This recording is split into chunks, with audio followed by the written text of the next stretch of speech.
Good evening, everyone. I am live on YouTube. It's Gordon Ghazi on Twitter under the handle Gordy Canuck, on Reddit, Grow a Set. And going to start out by making something of an announcement, I guess. And that's that I'm going to start doing these weekly. I'm going to schedule them for Saturday nights between 11 and 12 p.m. Eastern Time. That would be Toronto, New York, anywhere down North America's eastern seaboard. And with that being said, I might do a one off every now and again of something monumental, if something significant happens in the world. I can think of, the day that the Georgia Guidestones were blown up.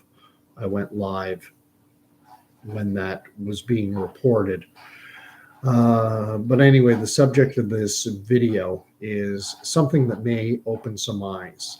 And I did not come up with this idea on my own. It was punted to me by a friend named Jack.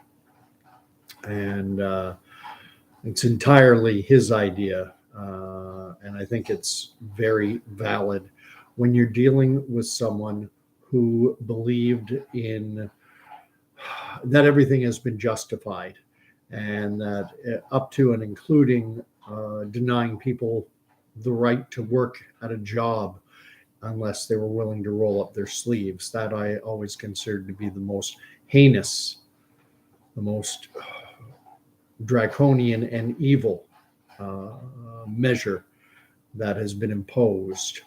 I did a video a while back, and basically, in my view, all the mandates, lockdowns, all the measures that were instituted over the first 8, 9 months of 2020, from March going forward to December, January, and then carrying into 2021, all that pain, misery, and soul crushing, those draconian measures, to my mind, that was by design, and that was to compel compliance and get people to willingly roll up their sleeves. And a good portion of the population was all fully on board with that, fully on board. I'd like to say right now, though, quickly, if anyone's watching live, I see I've had one or two people coming in. If you want to chat, please do. I enjoy the engagement. I enjoy the back and forth. Anyway, this was Jack. If you're talking to someone who's, lockdowns were justified, we had to stop this virus, and mandating people, forcing them to get the jab, there's nothing wrong with that. Remember, that was the impetus behind Ottawa's, the protest in Ottawa last year, almost a year ago. And so, how do you break through with a person who thinks that way? And what Jack has proposed to me, and I think it's very worthwhile, he's had firsthand experience doing this, and he is convinced he's opened more than a few eyes with it. And that is to ask a person, what do you think the death rate is among people who are identified as having had a case of COVID? What do you think it is? And sit back and let them answer. It's very important at this point when you ask someone a question. Don't presuppose anything. Just leave it as an open-ended question. What do you think is the death rate among the identified cases of COVID? And he's had figures ranging from 5 as high as 20%. And with a mortality rate that high among identified cases, perhaps that's where the justification comes from, I believe, in a lot of people's minds. And then what he suggested, and I do believe this is key, invite them to take out their phone and to go to worldmeters.com, which I believe is a very recognized website by just about everyone. I think probably 80-90% of the population, at least in Canada, the United States, is familiar with it and has confidence in it. the numbers that I've seen reported for Canada and other countries have always been lockstep with what's reported in mainstream media outlets. And so invite them to look. And what they would find is that the current, I'm going to open up on my computer right here, that the current number of coronavirus cases is listed as 645,925,544. And that's current. This is a dynamic website. It pulls data from various health agencies, national, regional, provincial, state, from around the world. So it's dynamic. It changes regularly. So this number that I'm giving is current to 11:50 p.m. on Saturday, the 26th of November. So 645,925,544. That's the number of identified confirmed cases of COVID. Leave everything aside. Those are in terms of PCR testing and all the rest. Who cares? Because this is the number that people believe. Oh my gosh, we've had 645 million cases, or nearly 650 million. Okay. And among those 645 plus million people who've been identified with a case, how many, this is global, how many people have died? 6,635,794. And that now it's simply a matter of pulling out a calculator and doing some very simple math and looking at the death rate. So if you do the math, what you will find out is that 6,635,794 against a denominator of 645 plus million, you come to a death rate of 1.02%. So rounding down, taking off the 0.02, I mean, it's basically 1% death, 99% not. And a key element of this, I think Jack hit the nail square on the head, is that by asking someone to do it on their own phone, he made the point that it shows that you're not, you haven't doctored anything. It's their own phone.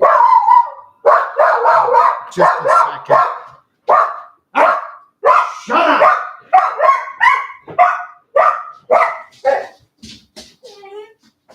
Bad girl. Get in there.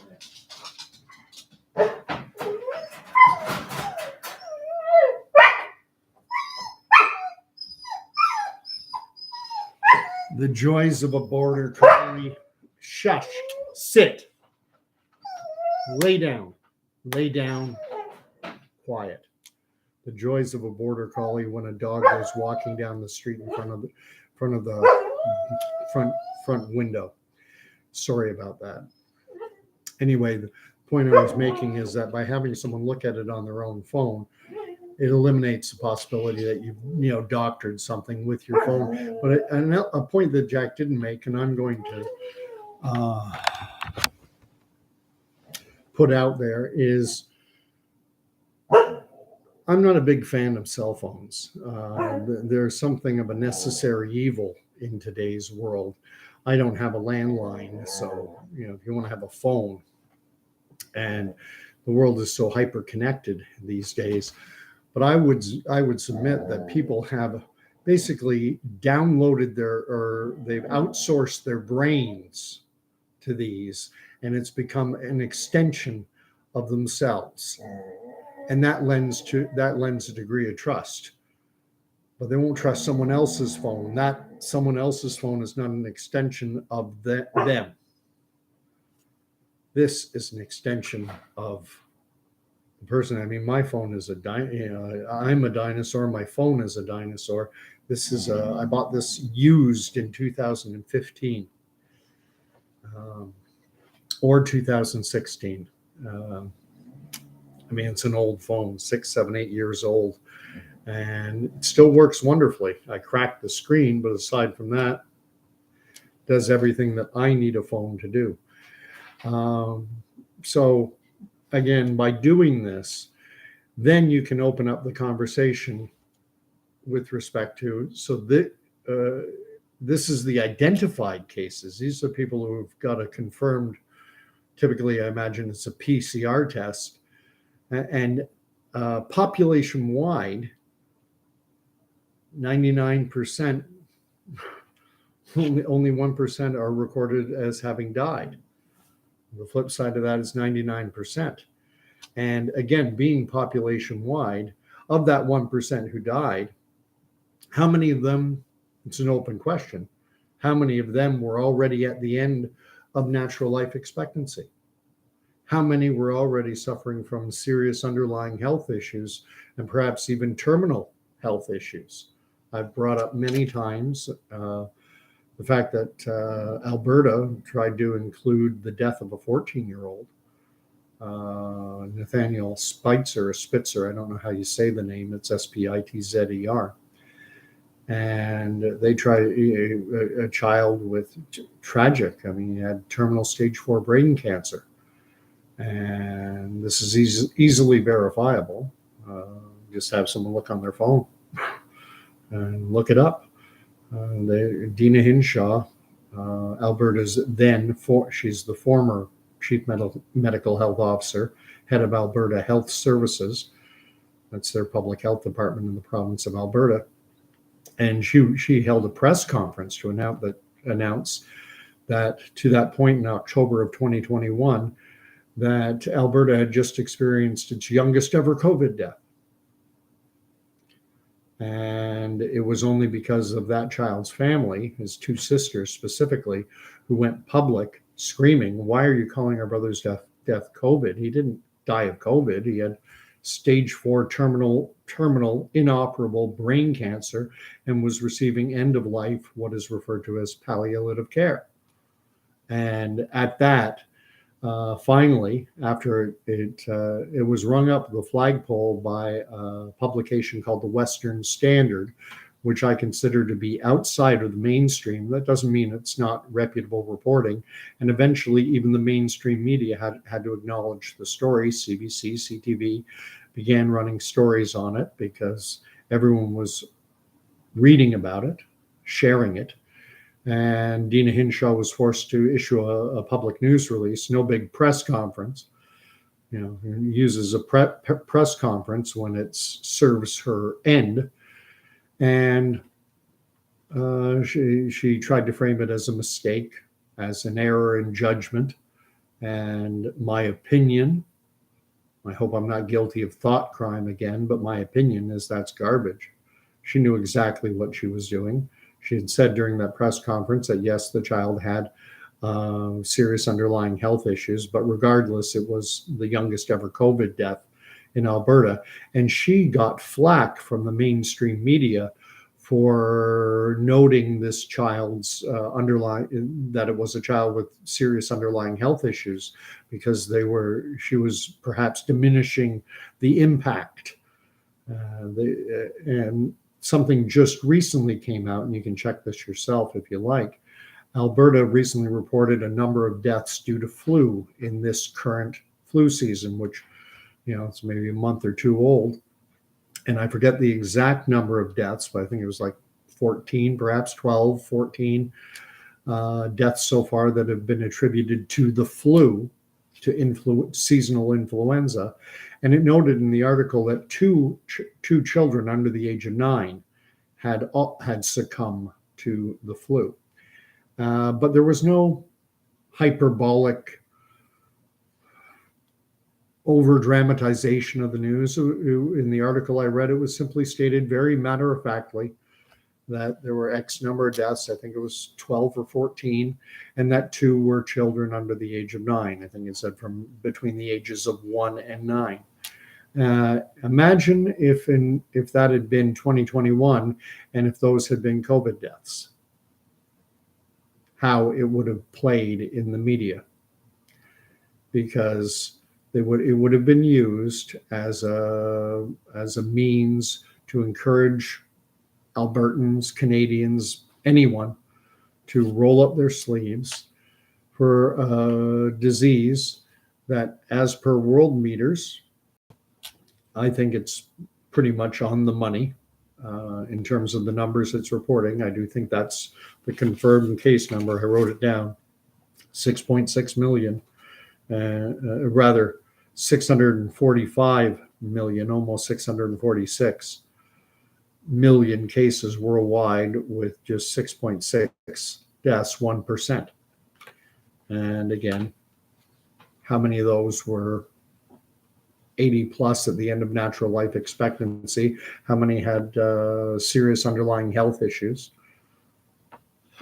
If Nathaniel Spitzer's two sisters hadn't gone public and hadn't made a stink over the way the Alberta Health Services, Dina Hinshaw, was using their brother's death, if they hadn't done that, would Dina Hinshaw have admitted a mistake or an error in judgment? My personal opinion is no. So that's where we are. And as I say, I'm going to be doing these now. I'm going to stop doing, one a night or every couple nights. And I'm just going to do them Saturday nights between 11 and 12. I had some other thoughts on my mind. Just one other quick one with respect to the masks. I may have mentioned this in my last video, but I want to mention it again.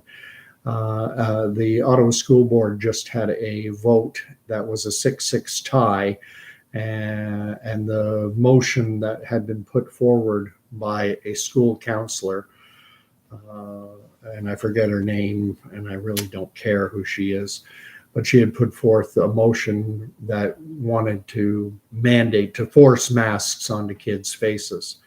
And I know that a lot of people watching my videos will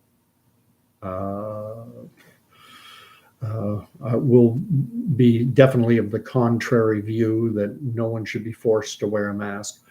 But what I would suggest is that maybe there needs to be an effort, there needs to be a movement of some kind, some organization, perhaps even legal counsel, getting them involved to try and put forth motions in school boards and municipalities, even in the provincial legislature, and seeking to make it, to ban masks outright, to have a mandate requiring that no one is allowed to wear a mask. And the reason I put that forward is because it would put those who love the masks and want everyone to be forced to wear one, it would put them on the defensive. Now they would have to defend their right to choose to wear a mask if they wish, rather than those of us of a more libertarian view, rather than us having to defend the right not to be forced to wear a mask. I think it's an idea that has some merit, but it would take more organization and more effort than I'm willing to put forth on my own. And it seems the world has devolved into theater. And you have to wonder how much of it, even when you agree with what's being put forward, by Stu Peters or by this Chris Sky character or others, you almost have to wonder, what are they a puppet? Are we watching a wrestling match where we have our heels and we have our faces? Is that the world that we're witnessing? Is that what we're seeing play out in the world? And I think the idea definitely has some merit. I think that video, in my last video, I called it SD. I inverted. Maybe I have some latent dyslexia. I inverted the title, the initials of the title. It's actually DS. People who have unexpectedly passed away. And that video has so many holes in it, but also some genuine points of concern. And the fact checkers, when they speak of the depopulation agenda, they simply say that pushing an unproven conspiracy of a global depopulation agenda. And they say it's unproven. Well, just because something is unproven doesn't mean it is false. People standing on the western shores of Europe, looking out over the Atlantic Ocean, who believed there was a continent, or continents rather, between Europe and the Asian mainland, China, India. They couldn't prove it, but it was true. So just because something cannot be proven does not mean it is not true. Absence of evidence does not mean evidence of absence. It's a scientific principle. Just because there isn't evidence of something doesn't mean that no evidence exists. It just means you haven't found it yet. And to find it, you have to look. And if you don't look, you'll never find it. I would love to know those 2 children who died in Alberta of influenza. I would be very curious to know what their status was. Does that prove that there's a connection between the death from the flu? No, it does not. But the first step to investigating a causational link is to first determine, is there a correlation?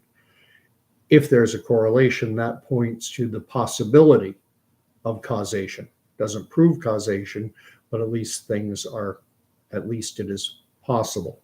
Anyway, I've rambled on enough. 22 minutes now.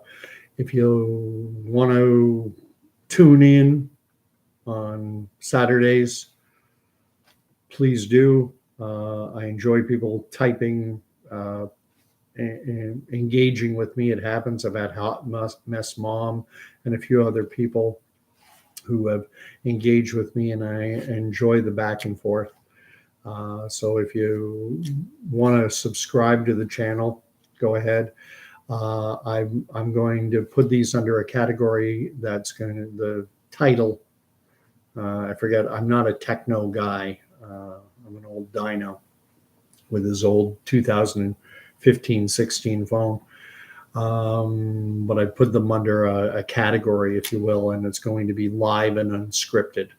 So all the videos I do on Saturday are on Saturday nights, late Saturday nights, are going to be labeled live and unscripted. So again, God bless. It's almost Sunday. It is Sunday. It's now 12:07.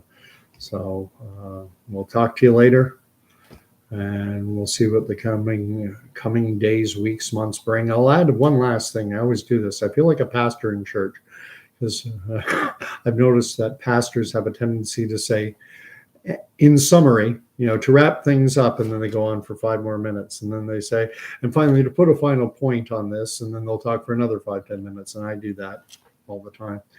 But I was at work this evening, and a gentleman with whom I work, younger than myself, double jabbed, has been sick a number of times over the last. I only started back working in May, and he's been sick a number of times. I can't put a number on it, but it's more than 3. It's probably 4 or 5 times he's been sick. And he was complaining to me tonight about a rash that's developed. And it's wintertime and skin dries out. So I mentioned the possibility. I said, do you have any history of psoriasis or eczema? He said, no, none. I hope it goes away. And he was also wearing a mask at work because he's feeling sick. And I didn't go down that hole with him. I didn't talk about the mask because he was only wearing it at certain times. Sometimes he wore it, sometimes he didn't. I mean, I'll have the conversation with him at some point, but it was a busy night and didn't want to be distracted. So anyway, that's the end of my video. Like, subscribe, all the fun and games. And hopefully I get some engagement next time. Appreciate the like I've got already. Good night.